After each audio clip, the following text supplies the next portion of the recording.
जब परम पिता परमेश्वर ने सृष्टि की संरचना की, तो इस सृष्टि में उसने बड़े सुंदर रिश्तों का भी संचार किया। उन सुंदर रिश्तों में पति पत्नी का रिश्ता, बहन भाई का रिश्ता, भाई भाई का रिश्ता, दादा पोती का रिश्ता, दोस्त का रिश्ता। लेकिन एक रिश्ता जो 100% प्रेम के ऊपर ही आधारित है, वो है मेल और फीमेल में प्यार का रिश्ता, जिसका आधार ही प्रेम होता है। मैं जब यूनिवर्सिटी में पढ़ता था तो 9 बजे हमारा क्लास लगती थी और लगभग 1-1:30 के बीच में छुट्टी होती। जब हम 9 बजे क्लास में जाते थे तो सपोज एक लड़का लड़की पेड़ के नीचे बैठे हैं, तो जब हम 2 पीरियड के बाद भी निकलते थे तो फिर हमें थोड़ी ब्रेक होती थी, तो तब भी वो उसी पेड़ के नीचे बैठे होते थे, बातें कर रहे होते थे।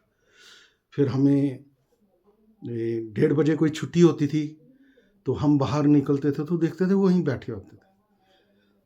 चूँकि हम ज़्यादा पढ़ाई में ही उलझे रहते थे, ऑपोजिट सेक्स के साथ कोई इतना उठना बैठना ज़्यादा नहीं था। हम सोचते थे क्या बातें करते हैं, 9 बजे से बैठे हैं, 2 बज गए हैं, वहीं बैठे हुए हैं। फिर महसूस हुआ नहीं, ये प्रेम है। जिसके साथ प्रेम होता है, प्रगाढ़ प्रेम होता है, उसके साथ जब हम होते हैं तो हमें वक्त का पता ही नहीं लगता। ऐसे लगता है कि जीवन इसी के साथ है, दिल की धड़कनें इसी के साथ हैं, इसके बिना जीवन अधूरा है। यही मेरे जीवन का सब कुछ है। मेरे दोस्त है, जब उसकी फ्रेंड उसके पास आती थी तो कहती थी, तेरे पास आके मेरा वक्त गुजर जाता है, गम ना जाने दो घड़ी के लिए कहाँ जाता है। प्रेम चीज़ ही ऐसी है, इंसान सब कुछ भूल जाता है और वो उस प्यार को ही अपनी जिंदगी समझता है और उसके दिल में हर समय उसके प्रेमी का ही विचार रहता है, दिमाग में भी प्रेमी का विचार रहता है, आंखों के आगे भी उसको प्रेमिका ही दिखती है और उसके दिल दिमाग में भी उसी का ही चित्त, उसी की आकृति अंकित रहती है। प्रेम परमात्मा की बनाई हुई सबसे सुंदर आकृति है, जिसमें परमात्मा का वास है ना। और जब प्रेम की प्रकाष्ठा होती है तो हम कहते हैं, गाना आता है, तुझ में रब दिखता है यारा मैं क्या करूं, है ना। तो वो अपना प्रेमी जो है ना, उसमें भगवान दिखता है, वो भगवान जैसा दिखता है। लेकिन हर रिश्ता जो है, अगर तो प्रेमी प्रेमिका का रिश्ता शादी में बंध गया तो ठीक है, अगर ब्रेकअप हो गया अनफॉर्चुनेटली, तो मैं बड़ी रील्स देखता था, ऐसे देखता था, लोग दुखी इतने, कोई कह नहीं बात, रो रहे हैं, दुख में ऐसे डूबे हुए हैं, समुद्र में डूबे हुए हैं, और ये गाना गाते हैं, जब दिल ही टूट गया, अब दिल ही टूट गया तो हम जी कर क्या करेंगे, ये तेरे प्यार का गम एक बहाना है सनम, अपनी किस्मत ही कुछ ऐसी थी कि दिल टूट गया, दोस्त दोस्त ना रहा, यार यार ना रहा।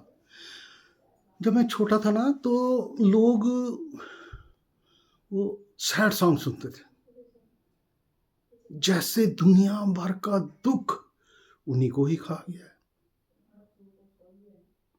तो जब ब्रेकअप हो जाता है तब उल्टा हो जाता है, इंसान को लगता है कि मेरा जीवन खत्म हो गया, अब मेरी लाइफ में अंधेरा आ गया। फिर वो एंजाइटी में चला जाता है, डिप्रेशन में चला जाता है, ट्रॉमा में चला जाता है, या शराब का सहारा ले लेता है, या और दूसरे नशों का सहारा ले लेता है, या आइसोलेशन में चला जाता है, अकेलेपन में चला जाता है।